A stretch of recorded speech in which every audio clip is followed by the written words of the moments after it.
নমস্কার, Montu jolly funny and blog ভিডিওতে তোমাদের সবাইকে স্বাগত। দেখো আজ আমি কী রান্না করলাম। একদিকে ভাত বসিয়েছি আর একদিকে পাঁচ তরকারি রান্না করছি। পাঁচ তরকারি কী আছে? শিম, বেগুন, মূলো, গাজর। পাঁচ তরকারি আমার তেলে কষানো হয়ে গেছে। এবার তেল দিয়ে দিলাম, মশলাটা দিয়ে দিলাম, মশলা দিয়ে ভালোভাবে কষে নিলাম মশলাটাকে। এবার সবজিগুলো দিয়ে দিলাম, মশলার সঙ্গে ভালোভাবে কষে নিতে হবে।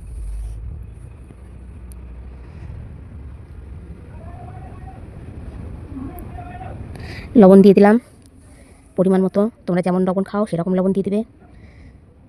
হলুদ দিয়ে দিলাম। এবার ভালোভাবে কষে নেব আমি লবণ হলুদ দিয়ে। আমার কষানো হয়ে গেছে।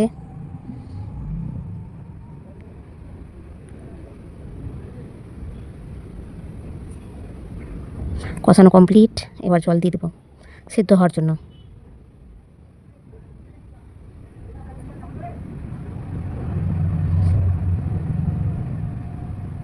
একা হাতে রান্না, একা হাতে ভিডিও, একটু অসুবিধা হচ্ছে।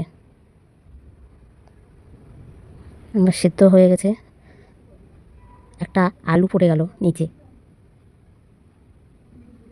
সিদ্ধ হয়ে গেছে।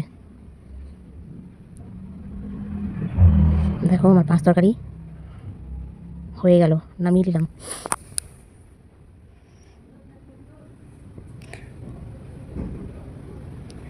এবার আমি ডাল বসাবো প্রেসার কুকারে। আমি শুকনো লঙ্কা ফোড়ন আর জিরে ফোড়ন দিয়ে দিলাম। মুসুরির ডাল করবো আর পেঁয়াজ একটুখানি।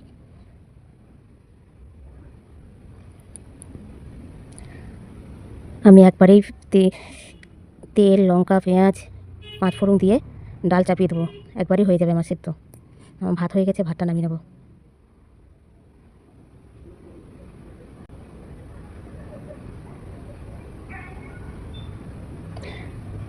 ডাল দিয়ে দিলাম, হলুদ দিয়ে দিলাম, লবণও দিয়ে দিলাম। একসঙ্গে কষে দিয়ে ঢাকা দিয়ে সিটি জল দিয়ে দিলাম।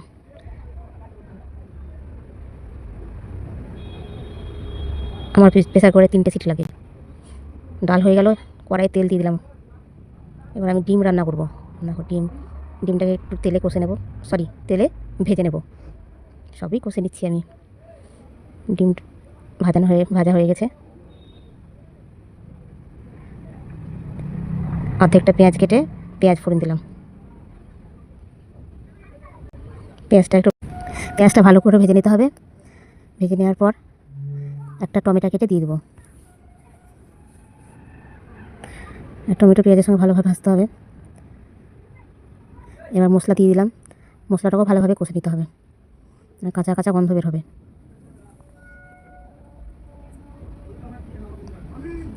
হলুদ দিয়ে দিলাম,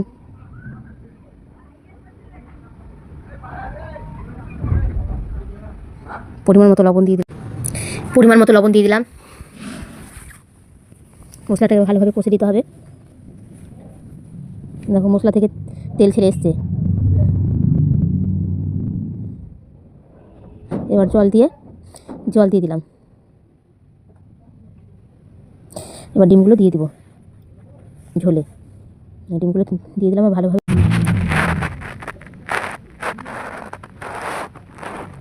একটু ভালো করে নেড়ে নিলাম। দেখো আমার ডাল হয়ে গেছে, ডাল নামিয়ে নিলাম। আমার ডিমও হয়ে গেল গরম মশলা দিয়ে। এবার নামিয়ে নেব।